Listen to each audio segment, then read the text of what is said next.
إن الحمد لله نحمده ونستعينه ونستغفره ونعوذ بالله من شرور أنفسنا ومن سيئات أعمالنا من يهده الله فلا مضل له ومن يضلل فلا هادي له أشهد أن لا إله إلا الله وحده لا شريك له وأشهد أن محمدًا عبده ورسوله اللهم صل على محمد وعلى آل محمد كما صليت على إبراهيم وعلى آل إبراهيم إنك حميد مجيد اللهم بارك على محمد وعلى آل محمد كما باركت على إبراهيم وعلى آل إبراهيم إنك حميد مجيد أما بعد فإن خير الحديث كتاب الله وخير الهدي هدي محمد صلى الله عليه وسلم وشر الأمور محدثاتها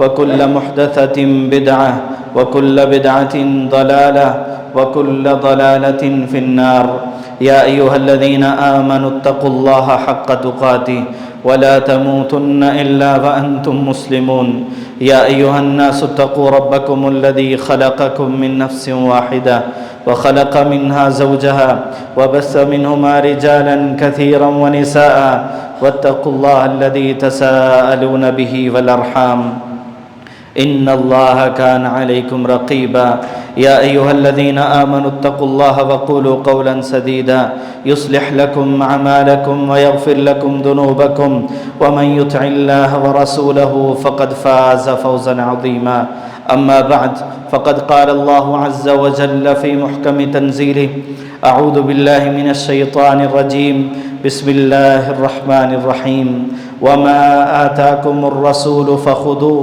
وما نهاكم عنه فانتهوا اللہ رب العالمین نے مجھے اور آپ کو پیارے پیغمبر نبی اکرم صلی اللہ علیہ وسلم کی غیر مشروط اطاعت اور اتباع کرنے کا حکم دیا ہے، اور اللہ تعالیٰ کا ہم سے تقاضا یہ ہے کہ پیغمبر جو کہہ دیں وہ کر لو، اور جس سے روک دیں اس سے رک جاؤ۔ جو آیت کریمہ میں نے آپ کے سامنے پڑھی ہے، اللہ تعالیٰ اس میں فرماتے ہیں وَمَا آتَاكُمُ الرَّسُولُ، کہ جو کچھ بھی تمہیں رسول دیتے ہیں فَخُذُوهُ، اس کو مضبوطی سے پکڑ لو، وَمَا نَهَاكُمْ عَنْهُ، اور جس چیز سے بھی پیغمبر تمہیں روکتے ہیں، منع کرتے ہیں، فَانْتَهُوا، اس کام سے رک جاؤ، باز آ جاؤ، اس کام سے دور ہو جاؤ۔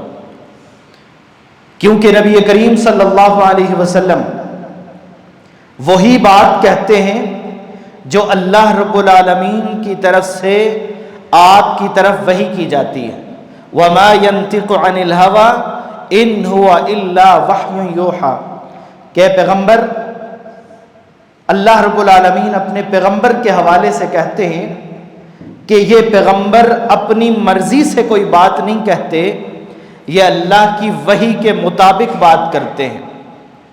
گویا کہ رسول اللہ صلی اللہ علیہ وسلم کی اطاعت وہ اللہ رب العالمین کی اطاعت ہے، آپ کی فرمانبرداری اللہ کی فرمانبرداری ہے۔ وَمَن يُطِعِ الرَّسُولَ فَقَدْ أَطَاعَ اللَّهَ، قرآن مجید میں اللہ رب العالمین نے اس بات کا بھی تذکرہ کیا کہ جس نے رسول کی اطاعت کی اس نے اللہ کی اطاعت کی، جس نے رسول کی فرمانبرداری کی اس نے اللہ کی فرمانبرداری کی، کیونکہ رسول کوئی بھی کام اپنی مرضی سے نہیں کہتے اور کسی بھی کام سے اپنی مرضی سے نہیں روکتے۔ آپ صلی اللہ علیہ وسلم نے ہمیں بہت سارے کاموں کے کرنے کا حکم دیا اور بہت سارے کاموں سے روکا۔ آج کی گفتگو میں ہم ایک حدیث کے حوالے سے بات کریں گے کہ جس میں اللہ کے رسول صلی اللہ علیہ وسلم نے 7 کاموں کے کرنے کا حکم دیا اور 7 کاموں کے کرنے سے روکا ہے، اور اس حدیث کی روشنی میں ہم نے اپنا محاسبہ کرنا ہے، اپنے آپ کو دیکھنا ہے کہ ہم ان کرنے والے کاموں کو کتنا کرتے ہیں اور جن کاموں سے روکا ہے ان سے کتنا رکتے ہیں۔ سیدنا برا بن عازب رضی اللہ تعالی عنہ عظیم صحابی ہیں، روایت کرتے ہیں، بیان کرتے ہیں کہ امرنا رسول اللہ صلی اللہ علیہ وسلم بسبع، کہ اللہ کے رسول صلی اللہ علیہ وسلم نے ہمیں یعنی صحابہ اکرام کو، صحابی کہہ رہے ہیں کہ ہمیں روکا ہے، تو کن کو روکا ہے؟ صحابہ کی جماعت کو۔ اور جب صحابہ کی جماعت کو حکم دیا ہے یا کسی کام سے روکا ہے تو قیامت تک آنے والے تمام لوگوں کے لیے وہی حکم ہے۔ فرماتے امرنا رسول اللہ صلی اللہ علیہ وسلم بسبع، اللہ کے رسول صلی اللہ علیہ وسلم نے ہمیں 7 کاموں کے کرنے کا حکم دیا، وَنَهَانَا عَنْ سَبْعٍ، اور 7 کاموں کے کرنے سے ہمیں روکا۔ اور آپ کا حکم اور آپ کا روکنا کتنا ضروری ہے؟ ابھی آپ نے قرآن کی آیت سنی ہے کہ اللہ تعالیٰ فرماتے ہیں جو رسول دیں اسے لے لو، یعنی جس کا حکم دیں وہ کر لو، جس سے روکیں اس سے دور ہو جاؤ، اس سے اپنے آپ کو بچا لو۔ تو اللہ کے رسول نے 7 کاموں کا حکم دیا، 7 کاموں سے روکا۔ جن کاموں کا حکم دیا ان میں سے پہلا کام آپ صلی اللہ علیہ وسلم نے جس کا حکم دیا بعیادت المریض، کہ مریض بیمار کی عیادت کرنی ہے، بیمار پرسی کرنی ہے۔ بیمار کوئی بھی ہو جاتا ہے، بیماری یہ انسان کو لاحق ہونے والا وہ عارضہ ہے جو پوچھ کر نہیں آتی، جو یہ دیکھ کر نہیں آتی کہ یہ بڑا امیر ہے تو اس کا پیسہ ذرا کم کیا جائے، یا یہ غریب ہے تو اسے 2 4 کیا جائے، بلکہ یہ امیری اور غریبی کو دیکھے بغیر، بچپنے، جوانی اور بڑھاپے کو دیکھے بغیر جب یہ بیماری آتی ہے انسان کمزور ہو جاتا ہے، لاغر ہو جاتا ہے۔ اور اللہ کے رسول صلی اللہ علیہ وسلم نے اسی لیے فرمایا تھا نعمتان مبغون فیہما کثیر من الناس، کہ 2 نعمتیں ایسی ہیں کہ بہت سارے لوگوں کی اکثریت ان 2 نعمتوں کی قدر نہیں کرتی۔ الصحت والفراغ، ایک صحت اور عافیت کے لمحات گزارتے ہوئے انسان پرواہ نہیں کرتا، اور دوسرا فراغت کے لمحات کو ضائع کر دیتے ہیں یہ انسان۔ جب یہ صحت نہ رہے، انسان بیمار ہو جائے، بیمار کے لیے اللہ رب العالمین نے کیا احکامات رکھے وہ تو ہیں ہی ہیں، لیکن اس کے بھائی، اس کے رشتہ دار، اس کے پڑوسی، اس کے دوست، اس کے احباب، جو اس سے تعلق رکھنے والے لوگ ہیں، اللہ رب العالمین کے حکم کے مطابق نبی کریم صلی اللہ علیہ وسلم یہ حکم دیتے ہیں بعیادت المریض، کہ اگر کوئی آدمی بیمار ہو گیا ہے تو اس کی عیادت کرو، اس کی بیمار پرسی کرو۔ ہم کرتے ہیں بیمار پرسی، لیکن کس کی؟ جس سے کوئی مفاد ہوتا ہے۔ جس کی بیمار پرسی کے لیے جائیں گے تو کوئی ہمیں پروٹوکول ملے گا، اس کے بعد ہمیں کوئی نفع ملے گا، کوئی فائدہ ملے گا۔ ہم بیمار پرسی جو رب کا حکم ہے، جو پیغمبر کا حکم ہے، جو دین ہے، جو شریعت ہے، جس پہ عمل کرنا ثواب کا باعث ہے، کہ صبح کے وقت اگر کوئی بیمار پرسی کے لیے جاتا ہے، شام تک رب کے فرشتے اس کے لیے دعائیں کر رہے ہوتے ہیں، اور شام کے وقت جاتا ہے صبح تک رب کے فرشتے اس کے لیے دعائیں کر رہے ہوتے ہیں۔ ہم اس غرض سے دین، ثواب اور اجر کی نیت سے بیمار کی عیادت کو بھی نہیں جانتے، ہم تو اپنے مفادات دیکھ کے جاتے ہیں۔ اللہ کے رسول صلی اللہ علیہ وسلم نے یہاں بیمار کی عیادت کرنے کا حکم دیا ہے۔ میں اور آپ بیمار کے پاس جائیں گے، اس کا حال پوچھیں گے، حال پوچھنے سے بہتر نہیں ہو جائے گا، لیکن اللہ تعالیٰ مجھے اور آپ کو اجر دیں گے۔ ہمارا یہ جانا بھی اللہ کے ہاں اجر کا باعث ہے، وہاں سے واپس آنا بھی اجر کا باعث ہے، اور اللہ رب العالمین اس انسان کو اجر و ثواب سے نوازتے ہیں۔ اور جا کر کرنا کیا ہے؟ ہمارے ہاں اسپتالوں میں لوگ جاتے ہیں، بیمار کی حالت ایسی ہوتی ہے کہ اسے اپنی زندگی موت کا پتہ نہیں ہے، لیکن ہم پھولوں کے گلدستے لے کے جاتے ہیں، پھولوں کے ہار لے کے جاتے ہیں، اس بیچارے کو موت و حیات کی کشمکش میں ہے، اس چیز کی پرواہ ہی نہیں ہے۔ ہم دعاؤں کے گلدستے لے جانے کے بجائے پھولوں کے گلدستے پیش کر رہے ہوتے ہیں۔ ضرورت مند ہے اس کے ساتھ تعاون کریں، اسے جا کے دعائیں دیں۔ لا بأس طہور انشاءاللہ، کوئی بات نہیں ہے، تسلی رکھیے، اللہ کے ہاں آپ کے گناہوں کی معافی ہو رہی ہے۔ اسأل اللہ العظیم رب العرش العظیم ان یشفیک، اس کے لیے دعا کریں کہ اللہ تجھ سے سوال ہے، تجھ سے التجا ہے کہ اس کو شفا دے دے۔ اسے دعاؤں کے گلدستے پیش کرنے کے بجائے ہم پھولوں کے گلدستے پیش کر رہے ہوتے ہیں، اور پیغمبر نے ہمیں دعائیں سکھائی ہیں کہ عیادت بھی کرنی ہے، بیمار کی بیمار پرسی بھی کرنی ہے، اور پھر اس کی خیر خواہی بھی کرنی ہے، اور اسے دعائیں بھی دینی ہیں۔ اور پھر اللہ کے رسول صلی اللہ علیہ وسلم کس قدر اہتمام کرتے تھے۔ ہم تو آج اپنا اور پرایا دیکھتے ہیں نا، ہم تو اپنی خوشی اور غم دیکھتے ہیں نا۔ اللہ کے رسول صلی اللہ علیہ وسلم ہے، مدینہ میں ایک یہودی رہتا ہے، اس کا بچہ بیمار ہوتا ہے، اللہ کے رسول صلی اللہ علیہ وسلم اس بیمار بچے کی بیمار پرسی کرنے کے لیے اس کے گھر چلے جاتے ہیں۔ یہودی کے گھر جا رہے ہیں، ہم تو اپنے بھائی کے گھر نہیں جاتے کہ ہم ان کے ساتھ بولتے چالتے نہیں ہیں، ہماری ان سے ناراضگی ہے، ہمارے ان کے ساتھ حالات ٹھیک نہیں ہیں، مرتا ہے جیتا ہے جو مرضی ہو جائے، ہم وہاں جانے کو تیار نہیں ہیں۔ اللہ کے رسول، حالانکہ مدینہ میں یہودیوں کی حالت کیا تھی، کوئی سازش وہ اپنے ہاتھ سے نکلنے نہیں جانے دیتے تھے مسلمانوں کے خلاف، لیکن اللہ کے رسول اس یہودی کے گھر جاتے ہیں، بچے کی بیمار پرسی کے لیے جاتے ہیں۔ اللہ کے رسول صلی اللہ علیہ وسلم موقع پا کے اسے دعوت دے رہے ہیں، اسلام کی دعوت دیتے ہیں۔ بچہ اپنے باپ کی طرف دیکھتا ہے، باپ کہتا ہے اتے ابو القاسم، ابو القاسم کی بات مان لو، اب دنیا سے رخصت ہونے والا ہے۔ اور اللہ کے رسول صلی اللہ علیہ وسلم اسے توحید کی دعوت دے رہے ہیں، اسے دین کی دعوت دے رہے ہیں، اس کے گھر گئے ہوئے ہیں۔ اور اللہ کے رسول نے جب اسے دین کی دعوت دی، وہ اپنے باپ سے گویا ترسی نگاہوں کے ساتھ اجازت لے رہا ہے کہ کیا خیال ہے، میں محمد کی بات کو مان لوں، کلمہ پڑھ لوں؟ باپ بھی کہتا ہے مان لو۔ کلمہ پڑھا، مسلمان ہو گیا، اور اللہ کے پاس چلا گیا، روح پرواز کر گئی۔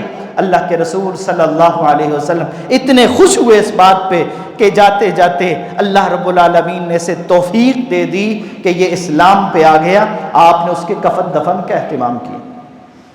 آج یہودی نہیں، ہمارے بھائی مسلمان، خونی رشتے، پڑوسی، رشتہ دار، ہمیں پتہ ہی نہیں ہوتا کہ پڑوس میں کیا ہو رہا ہے، کون کس حال میں ہے، مر رہا ہے، جی رہا ہے، لیکن اسلام کے اصول سکھاتا ہے کہ اگر کوئی بیمار ہے تو اس کی بیمار پرسی کریں۔ دوسری چیز واتباع الجنائز، اللہ کے رسول نے دوسرے جس کام کا حکم دیا، فرمایا کہ کوئی فوت ہو جائے تو اس کے جنازے میں شریک ہو، اس کے جنازے کے ساتھ جاؤ۔ اور جنازے کے ساتھ جانے والا اللہ رب العالمین اسے کتنا اجر دیتے ہیں، کتنا ثواب دیتے ہیں۔ اللہ کے رسول صلی اللہ علیہ وسلم نے فرمایا جو بندہ کسی کے جنازے میں شریک ہوتا ہے، نماز جنازہ پڑھتا ہے، اسے 1 قیراط ثواب ملتا ہے، اور جو دفن کرنے تک اس کے ساتھ شریک ہوتا ہے، دفن کر کے آتا ہے، قبرستان بھی جاتا ہے ساتھ، فرمایا اسے 2 قیراط ثواب ملتا ہے۔ صحابہ نے پوچھا اللہ کے رسول قیراط کیا ہے؟ آپ نے فرمایا احد پہاڑ کے برابر۔ اور احد پہاڑ پتہ ہے کتنا ہے؟ 6 کلومیٹر اس کی چوڑائی ہے، 8 کلومیٹر اس کی لمبائی ہے۔ اتنا بڑا وسیع و عریض پہاڑ، اللہ رب العالمین اس پہاڑ کے برابر اجر و ثواب دیتے ہیں اس بندے کو جو اللہ کی رضا کے لیے، جو اللہ کی خوشنودی کے لیے کسی کے جنازے میں شریک ہوتا ہے، اور اگر قبرستان تک جاتا ہے، دفن کر کے آتا ہے، تو 2 احد پہاڑوں کے برابر ثواب ملتا ہے۔ لیکن ہم یہاں بھی کمزور ہی نکلے، ہم تو وہاں اس کے جنازے میں جاتے ہیں جس سے کوئی تعلق واسطہ ہے، جس کو جا کے حاضری لگانی ہوتی ہے۔ اللہ کی رضا کے لیے جو بندہ جاتا ہے، اللہ تعالیٰ اسے اتنا اجر و ثواب عطا فرماتے ہیں۔ اگر کہیں جان پہچان ہے، کئی دنوں کا سفر کر کے بھی وہاں چلے جائیں گے۔ جان پہچان نہیں ہے، اپنے پڑوس میں کوئی مسلمان فوت ہو جائے، اس کے جنازے میں جانا بھی گوارا نہیں کرتے، تو یہ ہمارا جانا رب کی رضا کے لیے ہوا۔ پھر جان پہچان ہے، دوستی ہے، تعلق ہے، تو دور دور کے سفر کر کے بھی ہم چلے جاتے ہیں۔ فرائض کی پرواہ نہیں ہوتی، جنازے میں شریک ہو جاتے ہیں، لیکن اگر تعلق واسطہ نہیں ہے نا، کوئی دوستی تعلق اس طرح کا نہیں ہے، تو مسلمان ہونے کا تعلق ہمارے لیے کافی نہیں ہوتا۔ ہم تو وہاں بھی یہ دیکھ رہے ہوتے ہیں کہ اس کا مسلک کیا تھا، اس کا منہج کیا تھا، اس کا طریقہ کار کیا تھا۔ ہم تو اپنی مرضی کے جنازوں میں شریک ہوتے ہیں، جہاں مرضی نہیں ہوتی، جنازہ ہو رہا ہو پڑوس میں، ہمیں ان کی بھی پرواہ نہیں ہوتی۔ تو اللہ کے رسول صلی اللہ علیہ وسلم نے مسلمان پر جو حقوق بیان کیے ہیں، اس میں عیادت کرنا بھی ہے، اس میں دوسرے کے جنازے میں شریک ہونا بھی ہے۔ اور اس حدیث میں اللہ کے رسول نے جس دوسری چیز کا حکم دیا، پہلے نمبر پہ فرمایا کہ مریض کی عیادت کرنی ہے، تیمارداری کرنی ہے، اور دوسرے نمبر پہ جب کوئی فوت ہو جائے تو اس کے جنازے میں شریک ہونا ہے۔ اور تیسری چیز جس کا آپ نے حکم دیا، وَتَشْمِيتِ الْعَاطِسِ، جب کسی انسان کو چھینک آئے، جب کسی مسلمان کو چھینک آئے، اور چھینک آنے پہ وہ الحمدللہ بلند آواز سے کہے گا۔ یہ اس کے لیے لازم ہے کہ جب اسے چھینک آتی ہے تو بلند آواز سے الحمدللہ کہے، اور جب وہ الحمدللہ کہے تو سننے والے کے اوپر لازم ہے کہ وہ یرحمک اللہ کہے۔ اس کا مطلب ہوتا ہے تشمیت العاطس کا یہ مطلب ہوتا ہے کہ جب کسی کو چھینک آئے اور وہ اس پہ الحمدللہ کہے تو سننے والا اسے یرحمک اللہ کہے۔ ہمیں چھینک آ جائے تو بھی پتہ نہیں ہے کہ کیا کہتے ہیں، اور اگر کسی نے الحمدللہ کہہ دیا تو ہمیں پھر بھی پتہ نہیں ہوتا کہ اس کا جواب کیا دینا ہے۔ اللہ کے رسول صلی اللہ علیہ وسلم نے ہمیں زندگی گزارنے کا ہر طریقہ اور ہر موڑ پہ ہماری رہنمائی کی ہے۔ تو چھینک آنا یہ اللہ رب العالمین کی نعمت ہے۔ جب چھینک آتی ہے زکام کے علاوہ تو یہ اللہ کی نعمت ہے۔ یہ جو آنکھ، کان اور گلے کی بیماریاں اور پرابلمز ہیں نا، یہ اس سے دور ہوتی ہیں، اللہ تعالیٰ ان سے بچاتے ہیں۔ تو چھینک آنا اللہ کی نعمت ہے، جس پر اس بندے کو حکم ہے کہ وہ الحمدللہ کہے، کیونکہ اللہ کی نعمت ملی ہے، اور سننے والے کا کام ہے کہ وہ اس کو یرحمک اللہ کہہ کر جواب دے۔ اور پھر جس کو چھینک آئی ہے اس نے پھر جواب اس کو دینا ہے، اور اس نے کہنا ہے یہدیکم اللہ ویصلح بالکم، اللہ تمہاری رہنمائی فرمائے اور تمہارے حالات درست فرمائے۔ جب آپ نے چھینک آنے والے شخص کو کہا نا یرحمک اللہ، تو مانا کیا ہے؟ اللہ آپ پر رحم کرے۔ آپ اپنے بھائی کے لیے دعا کر رہے ہیں کہ اس کو نعمت ملی ہے، اس نے اللہ کا شکر ادا کیا ہے، تو اس کو دعا دے رہے ہیں کہ یرحمک اللہ، اللہ تمہارے اوپر رحم فرمائے اور نعمتیں تمہیں عطا فرمائے۔ اور پھر چھینک والا کیا جواب دے گا؟ یہدیکم اللہ، اللہ تمہاری اصلاح فرمائے، اللہ تمہاری رہنمائی فرمائے، تمہیں صراط مستقیم پر استقامت دے۔ اگر ہم یہ لفظ استعمال کر لیں نا، اللہ تمہیں ہدایت دے، مانا تو یہ بھی ہے، لیکن شاید ہمیں یہ برداشت نہیں ہوتا کہ کسی نے کہہ دیا اللہ تمہیں ہدایت، ہم کہتے ہیں نہیں تمہیں دے، مجھے ہدایت کی ضرورت نہیں۔ تو ہر ایک کو ہدایت کی ضرورت ہے۔ یہدیکم اللہ ویصلح بالکم، حالات کسی کے کتنے مرضی کمزور ہو جائیں، یہ دعا دینے والا جب دعا دیتا ہے نا اللہ کے حکم پہ، تو اللہ تعالیٰ ان دعاؤں کو پھر قبول بھی فرماتے ہیں۔ تو چھینک آنا ہمارے یہاں معمولی سا کام ہے، اسلام نے اس میں بھی کتنی بڑی رہنمائی کی ہے۔ چوتھی چیز آپ صلی اللہ علیہ وسلم نے جس کا حکم دیا، وَإِبْرَارِ الْقَسَمِ، یا بعض روایات میں ہے وَإِبْرَارِ الْمُقْسِمِ، کہ جب کوئی قسم اٹھائے تو اسے پورا کرے۔ ہم پتہ نہیں دن میں کتنی قسمیں اٹھاتے ہیں اور کیسی کیسی قسمیں اٹھاتے ہیں۔ اللہ کے رسول صلی اللہ علیہ وسلم فرماتے ہیں قسم اٹھاؤ تو اسے پورا کرو، یا اگر تمہیں کوئی دوسرا بندہ قسم دے رہا ہے کہ تم نے میرا یہ کام کرنا ہے تو اس کی لاج رکھ لو، اس کی قسم کو پورا کر دو۔ ہم پہلے تو قسمیں اٹھاتے بہت ہیں، سچی جھوٹی ہمیں کوئی پرواہ نہیں ہے کہ کیسی قسمیں اٹھا رہے ہیں۔ تو قسم اٹھانے کے آداب ہیں، طریقہ ہے، سلیقہ ہے۔ ایک لغو قسمیں ہوتی ہیں جو ویسے ہی غیر ارادی طور پہ انسان قسمیں اٹھا رہا ہے، بولی جا رہا ہے، یہ کوئی اچھی عادت نہیں ہے۔ اللہ کے مومن بندوں کی عادات میں سے نہیں ہے کہ وہ ہر بات پہ قسم اٹھاتا رہے۔ اور پھر قسمیں اٹھانا ہمارے لیے دوسرے کا اعتماد حاصل کرنے کے لیے، اسے جھوٹی تسلی دینے کے لیے قسمیں اٹھا لینا یہ معمولی سی بات ہوتی ہے، کیونکہ ہم نے ارادہ پہلے سے یہ کیا ہوتا ہے کہ قسم کون سا میں نے پوری کر لینی ہے۔ تو اللہ کے رسول صلی اللہ علیہ وسلم نے حکم دیا ہے کہ قسم اٹھائی ہے تو اسے پورا کرنا ہے۔ اور پانچویں چیز اللہ کے رسول صلی اللہ علیہ وسلم نے جس کا حکم دیا، وَنَصْرِ الْمَظْلُومِ، مظلوم کی مدد کرنا۔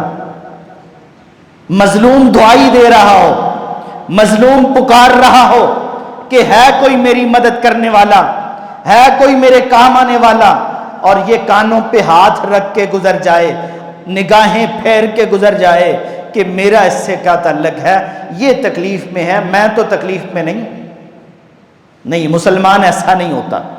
رسول اللہ صلی اللہ علیہ وسلم نے فرمایا، المسلم اخو المسلم، مسلمان مسلمان کا بھائی ہے، لا یظلمہ، یہ اس پر ظلم بھی نہیں کرتا، ولا یسلمہ، اس کو ظالم کے ہاتھ چھوڑ کے ظالم کے سپرد بھی نہیں کرتا۔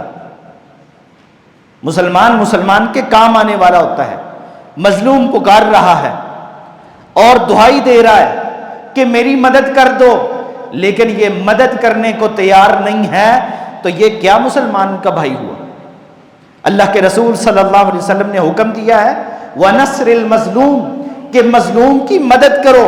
مظلوم جب تمہیں پکار رہا ہے، جب تمہیں آواز دے رہا ہے، مظلوم تمہارے سامنے ظلم کی چکی میں پس رہا ہے، تو اس کے کام آؤ۔ رسول اللہ صلی اللہ علیہ وسلم نے یہاں تک فرمایا، انصر اخاک ظالما او مظلوما، اپنے بھائی کی مدد کرو چاہے وہ ظالم ہے یا مظلوم ہے۔ صحابہ کہنے لگے، اللہ کے رسول، مظلوم کی مدد کی بات تو سمجھ آتی ہے کہ مظلوم ہے تو اس کی مدد کریں، ظالم کی مدد کیسے کریں؟ فرمایا، ظالم کو اس کے ظلم سے روکو، یہ اس کی مدد ہے۔ دو مسلمان آپس میں لڑ رہے ہیں، ایک دوسرے پہ ظلم ڈھا رہا ہے، تو یہ مظلوم کو چھڑانا تو ہے ہی ہے، ظالم کو ظلم سے روکنا یہ اس کی مدد ہے، کیونکہ آج اگر وہ ظلم کما کے اللہ کو ناراض کر کے جائے گا، کل قیامت والے دن وہ اللہ کے عذاب سے دوچار ہوگا، تو اس کی مدد بھی یہ ہے کہ اس کو ظلم سے روکو۔ ہم کتنے کو مظلوم کے کام آتے ہیں، جب ہمارے اوپر ظلم ہوتا ہے نا، پھر ہمیں سمجھ آتی ہے کہ مظلوم کون ہوتا ہے۔ جب کوئی دوسرا ظلم کی چکی میں پس رہا ہوتا ہے اور کوئی مظلوم ہوتا ہے، اس وقت اس کی مدد کرنے کا خیال ہمیں پیدا نہیں ہوتا، اس وقت ہمارے اندر یہ جذبہ پیدا نہیں ہوتا کہ ہم نے مظلوم کی مدد کرنی ہے، ہم یہ کہہ کر جان چھڑا لیتے ہیں یہ اس کا معاملہ ہے، میرا معاملہ نہیں ہے۔ آج اگر یہ اس کا معاملہ ہے، کل میرا معاملہ بھی ہو سکتا ہے۔ آج اگر اس پہ ظلم ہو رہا ہے، کل یہ ظلم میرے تک بھی پہنچ سکتا ہے۔ آج اگر یہ آگ اس کے گھر تک پہنچی ہے، کل یہ میرے گھر کو بھی جلا سکتی ہے۔ آج اگر یہ سیلاب اور طوفان اس کے گھر کو لپیٹ میں لیے ہوئے ہیں، تو کل میرا گھر بھی ان کی زد میں آ سکتا ہے۔ تو اپنے مظلوم بھائی کی مدد کرنا کسی بھی انداز سے، اسے مالی مدد چاہیے مالی، اسے جسمانی مدد چاہیے تو اس انداز سے، جس انداز سے کسی مظلوم کو مدد کی ضرورت ہو، اللہ کے رسول نے حکم یہ دیا ہے کہ مظلوم کی مدد کرو، مظلوم کے کام۔ مظلوم تو جانور بھی ہے تو اس کے بھی کام آنے کا حکم۔ ہم اپنے بھائیوں کے کام نہیں آتے، ہم اپنے مسلمانوں کے کام نہیں آتے۔ اور پھر چھٹی چیز اللہ کے رسول صلی اللہ علیہ وسلم نے جس کا حکم دیا، فرمایا وَإِجَابَةِ الدَّاعِي، جب کوئی تمہیں دعوت دے، جب تمہیں دعوت دے تو اس کی دعوت کو قبول کیا کرو۔ اور خاص طور پر اللہ کے رسول صلی اللہ علیہ وسلم نے جن دعوتوں کا تذکرہ کیا ان میں ولیمے کی دعوت بھی ہے، کہ بغیر کسی عذر کے، شرعی عذر کے بغیر ایسے ہی ناراضگیاں پال کے رکھنا یا کسی اور وجہ سے کسی کی دعوت میں شریک نہ ہونا۔ جب کوئی مسلمان کسی کو دعوت دے تو اس کی دعوت کو قبول کرنا چاہیے، چاہے وہ کھانے کی دعوت ہو یا اللہ رب العالمین کی بندگی کی دعوت ہو، بندے کو ہر دعوت قبول کرنی چاہیے۔ ہاں اگر اس دعوت میں اللہ کو ناراض کیا جا رہا ہے، اس دعوت میں اللہ رب العالمین کی نافرمانی کی جا رہی ہے، ایسے کام کی طرف بلایا جا رہا ہے یا ایسی جگہ پہ بلایا جا رہا ہے جہاں رب کو ناراض کرنے والے ناراض کر رہے ہیں، تو ایسی دعوت میں نہیں شریک ہو سکتے۔ لیکن ہم جب شادیوں کی دعوت میں جاتے ہیں تو کیسی دعوتیں ہوتی ہیں؟ ہم یہ دیکھتے ہیں کہ دعوت دینے والا کون ہے، یہ نہیں دیکھتے کہ جس کی دعوت دی گئی ہے وہ کیا ہے۔ اور دعوتوں پہ جا کے اگر کھانے کی دعوت بھی ہو نا تو بعد میں عیوب نکالنا کہ یہ ایسا تھا اور ویسا تھا، نہیں، اس نے اپنی حیثیت کے مطابق پیش کر دیا۔ اللہ کے رسول صلی اللہ علیہ وسلم جو کائنات میں سب سے افضل ہیں، آپ یہ کام نہیں کرتے تھے۔ آپ جب کسی کی دعوت قبول کرتے اور اس کی دعوت پہ جاتے تو آپ تو اسے دعائیں دے کے آتے تھے۔ ہم دعائیں دینے کی بجائے کھا پی کے ڈکار مار کے سب کچھ کر کے پھر پیچھے غیبتیں کر رہے ہوتے ہیں، باتیں کر رہے ہوتے ہیں۔ تو دعوت جہاں قبول کرنے کا حکم ہے وہاں دعوت کے آداب کو بھی ہمیں سمجھنا چاہیے۔ ہم دیکھتے ہیں کہ رشتہ دار کی دعوت ہے، وہاں جو مرضی ہو رہا ہو ہم وہاں پہنچے ہوتے ہیں، اور اگر دعوت دینے والا کوئی کم حیثیت والا ہماری نظر میں تو وہاں جانا ہم گوارا نہیں کرتے، اور اگر چلے بھی جائیں تو ہمیں وہ دعوتیں پھر دعوت نہیں لگتی، بلکہ اس کے بعد ہم جو کچھ کرتے ہیں۔ ہمارے ہاں یہ بات بڑی معروف سی ہو گئی ہے کہ جب تک شادی کی دعوت میں رشتہ دار ناراض نہ ہو تو وہ دعوت پوری نہیں ہوتی۔ رشتہ داروں کا کام تو یہ تھا کہ وہ اس کی عزت بنتے، ایک بھائی کی عزت دوسرے کی عزت ہے، لیکن ہم نے وہاں ان چیزوں کو بھی پتہ نہیں کیا کیا بنا لیا ہے۔ تو دعوت کو قبول کرنے کا اللہ کے رسول نے حکم دیا ہے، اور پھر دعوت کے آداب بھی آپ نے سکھائے۔ اور ساتویں چیز جس کا اللہ کے رسول صلی اللہ علیہ وسلم نے حکم دیا وہ افشاء السلام، سلام کو عام کرنا۔ سلام کو عام کر دو کہ ہر ملنے والا دوسرے کو سلام کرے، چھوٹا ہے تو بڑے کو سلام کرے، ایک کھڑا ہے دوسرا چل رہا ہے تو چلنے والا اس کو سلام کرے، ایک سواری پہ ہے دوسرا پیدل ہے تو سوار ہونے والا سلام کرے۔ اور سلام کو عام کرنے کا اللہ کے رسول نے حکم دیا۔ لیکن ہم سلام کو کتنا کو عام کرتے ہیں؟ گھنٹوں بعد بھی ملاقات ہو نا اور آ کے کوئی سلام کر دے تو ہم کہتے ہیں کیا حج کر کے آئے؟ اللہ کے رسول صلی اللہ علیہ وسلم سلام کو اتنا عام کرنے کا حکم دے رہے ہیں۔ صحابہ کرام اس قدر سلام کو عام کیا کرتے تھے کہ اگر راستے پہ چل رہے ہیں اور چلتے ہوئے درمیان کوئی درخت آ گیا، دائیں بائیں سے گزرے، جب دوبارہ ملاقات ہوئی تو دوبارہ ایک دوسرے کو سلام کرتے ہیں۔ لیکن ہمارے ہاں اتنا سلام کر کے آپ دیکھیں نا آپ پہ کیا کیا فتوے لگتے ہیں، کیا کیا باتیں ہوتی ہیں۔ وَإِفْشَاءِ السَّلَامِ، اللہ کے رسول کہتے ہیں سلام کو عام کر دو۔ سلام جب عام ہوتا ہے نا پھر امن پھیلتا ہے، پھر دنیا پرامن ہوتی ہے کہ سلام کرنے والا کیا کہہ رہا ہوتا ہے؟